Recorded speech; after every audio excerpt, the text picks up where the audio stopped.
আজকে আমি একটি পাবদা মাছের রেসিপি আপনাদের সঙ্গে শেয়ার করতে চলেছি। আপনারা বাড়িতে এই রেসিপিটি ফলো করে বানিয়ে খাবেন এবং কমেন্ট বক্সে কমেন্ট করে অবশ্যই জানাবেন আপনাদের কেমন লাগলো। প্রথমেই বলি, বাজার থেকে পাবদা মাছ কিনে আনার পর তা ছাড়িয়ে নিন। ছাড়িয়ে নেওয়ার পর তাকে ভালো করে ধুয়ে নিন। ধুয়ে নেওয়ার পরে পরিমাণ মতো নুন ও একটু হলুদ দিয়ে মেখে আধ ঘন্টা রেখে দিন, যাতে নুনটা ভালোভাবে মাছের ভেতরে ঢোকে। বন্ধুরা, গ্যাস ধরালাম, কড়া বসালাম। এরপর কড়ায় অল্প পরিমাণে তেল দেব। খুব বেশি পরিমাণে তেল দেব না, তার কারণ পাবদা মাছ গরম তেলের উপরে পড়লে আর যদি বেশি তেল পায় তাহলে কিন্তু ফাটতে পারে এবং গরম তেল ছিটকে গায়ে পড়তে পারে। তাই তেলের পরিমাণটা একটু কম রাখা ভালো। এরপর মাছগুলোকে আমরা কড়ার উপরে দেব, হালকা করে ভেজে নেব। খুব বেশি শক্ত করে বা লাল করে ভাজতে যাব না, হালকা করে ভেজে নেব।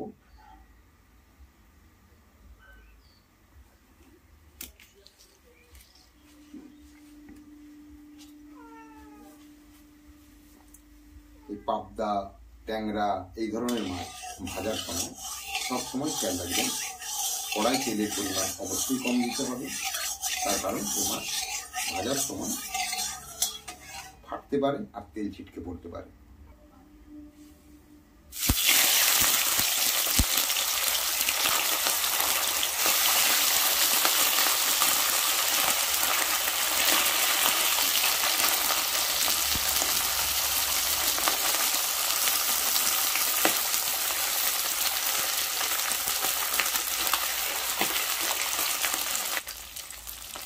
একধার ভাজা হওয়ার পরে অপর দিকটা এভাবে উল্টে দেবেন, যাতে এই মাছটা খুব ভালো করে ভাজা হবে।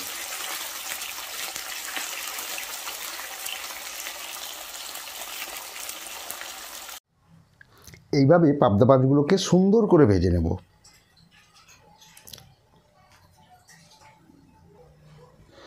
বন্ধুরা, ভাজা মাছের তেল একটু বেশি হয়েছিল, তার সঙ্গে আমি একটু সর্ষের তেল মিশিয়ে দিলাম।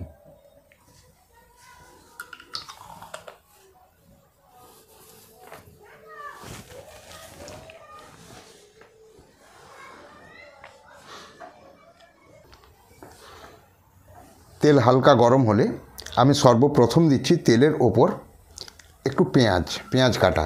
এই পেঁয়াজ কাটাটি দেখবেন আমি খোলাগুলোকে ছাড়িয়ে নিয়েছি পেঁয়াজের। এইভাবে পেঁয়াজগুলো কেটেছি।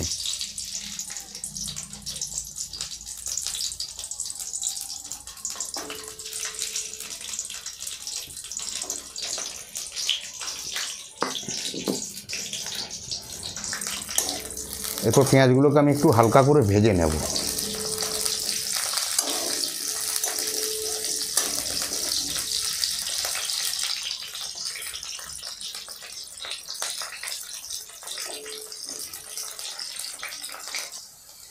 পেঁয়াজটি এইভাবে ভাজা হয়ে গেলে এরপর আমরা এর সঙ্গে দেব টমেটো এইভাবে কাটা,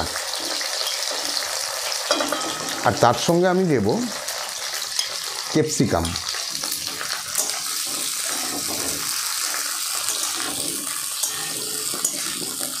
এটা একটু হালকা ভাজা হবে, আর সেই ফাঁকে আমি একটু মশলা বেটে নেব। মশলার মধ্যে কী নেব? সর্ষে 2 চামচ আর 1 চামচ পোস্ত। দেখুন বন্ধুরা, হালকা ভাজা একটু হয়েছে। এবারে আমি এতে বাটা মশলা ঢেলে দিলাম।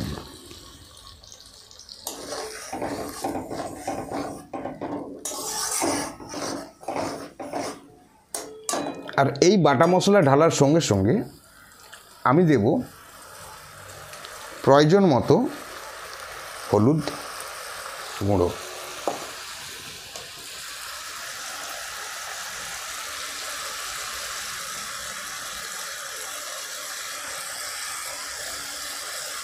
লঙ্কা গুঁড়ো,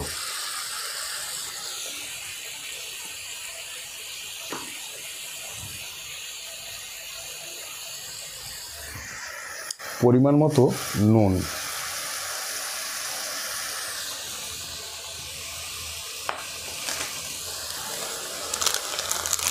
আর এর সঙ্গে দেব অল্প পরিমাণে কাশ্মীরি লঙ্কা, এই রঙটি খুব সুন্দর হবে। এরপর আমি একে এইভাবে নাড়তে নাড়তে ভালো করে মশলাটিকে একটু কষে নেব।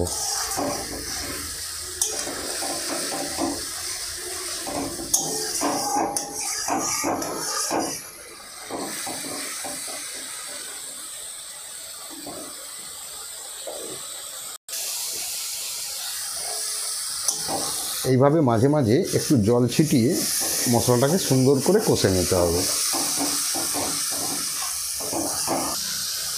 এইভাবে হালকা করে একটু মশলা বাটা জল দিয়ে এইভাবে মশলাটাকে কষে নেব।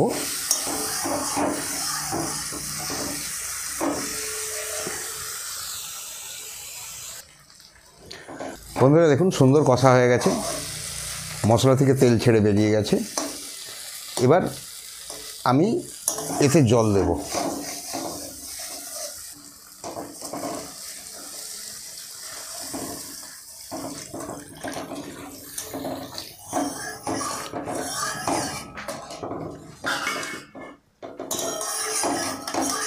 গ্যাসের ফ্লেমটা একটু বাড়িয়ে নেব। যখন এই জল ফুটে উঠবে তখন আমি এর ওপরে দেব মাছ আর দেব অল্প একটু ধনেপাতা কাটা।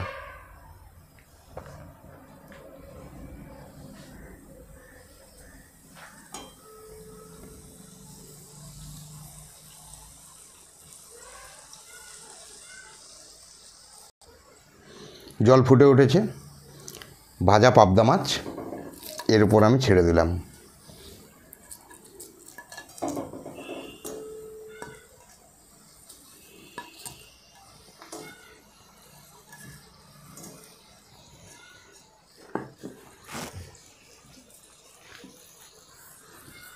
তার সঙ্গে ছড়িয়ে দিলাম ধনেপাতা কাটা।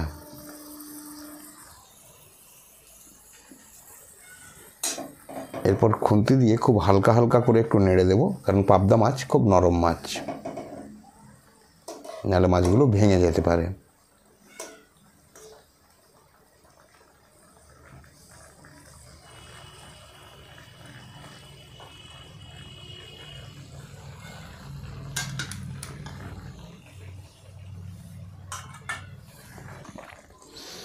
দেখুন বন্ধুরা জল মরে গেছে, একটু রস রস থাকবে, এই অবস্থায় নামিয়ে নিতে হবে, তার কারণ ঠান্ডা হলে টেনে যাবে।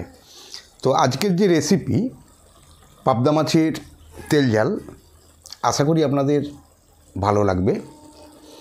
তো যারা এই ধরনের নিত্য নতুন ভিডিও দেখতে চান, শিখতে চান কিছু রান্না নতুন নতুন ধরনের, তাদের উদ্দেশ্যে বলি অবশ্যই চ্যানেলটি সাবস্ক্রাইব করুন, তৎসহ অল নোটিফিকেশান বাটনটি দেবে দিন, তাহলে আপনি পাবেন সর্বপ্রথম এই ধরনের ভিডিও দেখার সুযোগ।